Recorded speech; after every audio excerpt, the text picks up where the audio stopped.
Sir কসম করে করছি আর একটা পার্সেল দিয়ে আপনার পার্সেল নিয়ে আসতেছি না, ভুল হবি না। ঠিক আছে sir, okay sir.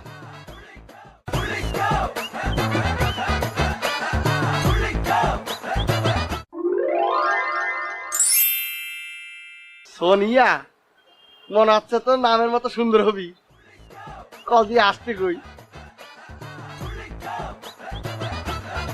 Hello, Sonia madam করছেন? পার্সেল নিয়ে আসছি তো, নিচে আসেন। ঠিক আছে।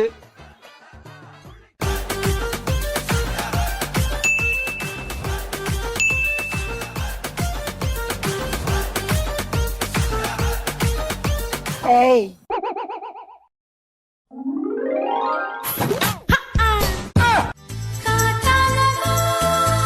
এমা, আপনি কেডা? কেন সোনিয়া? এলেন আপনার parcel. Thank you. Delivery man হইল জিনিসটা আগুন। শালি, তোমাদের একটা গালটা সিলি ফেলা দিয়েছে।